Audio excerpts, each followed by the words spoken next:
Olá, boa tarde. Você lembra da internet? A internet que prometeram pra gente, pelo menos? Aquela que a gente tinha há bastante tempo, quando a gente só entrava e via algumas notícias, conversava com os amigos e daí seguia a nossa vida? Bom, isso mudou. E eu acho que todo mundo percebeu isso, né? A gente tem aqui um exemplo que eu peguei: MSN Messenger, Orkut. Eram na época que a gente era parte da internet, não apenas um produto. Achei aqui um exemplo também de um blog, de um cara que fazia reviews do show sem ir nos shows.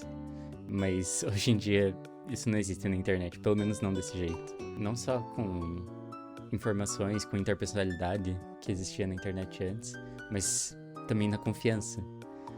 A desconfiança nas redes sociais hoje em dia só cresce. E quanto mais tempo passa, com mais inteligência artificial e mais fake news, a gente tá conseguindo acreditar cada vez menos. E não só existe essa desconfiança, mas também existe as fake news, onde 80% dos brasileiros acreditam que redes sociais influenciam muito a opinião das pessoas. E a parte mais interessante, 90% dos brasileiros admitem ter acreditado em fake news. Então, isso trata uma imagem bem assustadora da internet atual. Além disso, tem os golpes aqui, que estão representados por trás desse paywall, mas a informação aqui também é interessante. 1 em cada 3 brasileiros sofreu golpes na internet nos últimos 12 meses. Então, esses números são simplesmente inacreditáveis. E todos esses dados não são ajudados por coisas como ChatGPT, que só para de crescer. Por que tá em japonês? Por quê? Me fala, Google. E tudo isso não é ajudado aqui pelo grande crescimento de ChatGPT, por exemplo, de IAs de linguagem Large Language Models, que chamam, né, LLM. E ainda mais agora com a geração de vídeo do VEO 3.1 é um exemplo, mas o Sora também tem crescido bastante na geração de vídeos. Detectar essas informações falsas só tá ficando mais difícil. Sabe qual que é a pior parte disso tudo? O usuário é o elo fraco em tudo isso. É o usuário que tem que identificar e combater fake news. É a gente que tem que ficar analisando cada informação.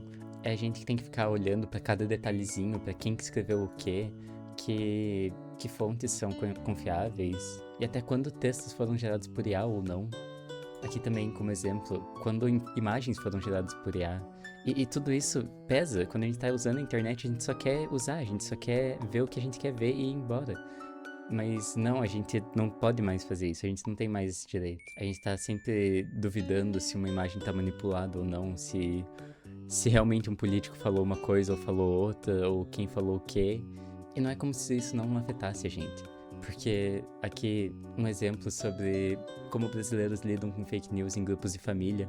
E eu tenho certeza que todo mundo tem alguma experiência de algum familiar que compartilhou uma fake news óbvia até em um grupo de família. E daí a gente tem que ficar naquele, será que eu aviso ou será que eu deixo pra depois? Ainda mais política, às vezes eles vão pensar que eu tô de um lado ou tô de outro. E não é sobre lado, é sobre a verdade. A gente também tem aqui exemplos de famosos que são pegos em deepfake. E não são só famosos, podem ser qualquer um. Pode ser sua família, seus amigos que são pegos em deepfake e acabam perdendo empregos ou perdendo até relacionamentos por conta de uma coisa que elas nunca fizeram. E daí eu fiquei pensando, será que tem algum jeito da gente viver num mundo utópico onde a gente pode só voltar a usar a internet do jeito que era? E eu procurei por ferramentas que faziam isso e tinha um monte de coisa em um lugar ou outro lugar, mas nada era exatamente o que eu tava procurando. E então por isso eu me juntei com alguns amigos da faculdade. A gente se inspirou em uma história nórdica, a história dos 2 corvos de Odin.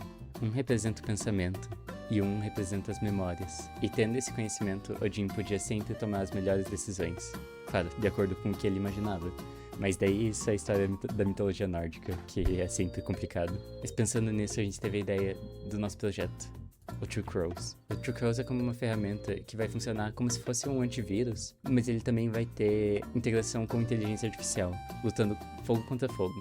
E a nossa inteligência artificial vai ler as informações que estão sendo carregadas no teu navegador e ela vai fazer a verificação desses dados. Fazendo a verificação desses dados, ela vai avisar pra você se você tá vendo uma informação real ou se você tá vendo uma informação gerada por IA. Além disso, a gente vai ter uma integração com sites de detecção de notícias falsas confiadas, que vão ser atualizadas sempre o mais rápido possível, para avisar em tempo real se uma notícia é falsa ou se ela é verdadeira. Eu deixei um link na descrição do vídeo aqui, que leva para esse site, onde vocês podem mostrar interesse na nossa proposta e ajudar a gente para trazer essa internet mais simples de volta. Porque nós não acreditamos que você tem que ser o elo fraco da internet. E o primeiro passo para um futuro mais seguro é com o True Crows. Obrigado pela sua atenção.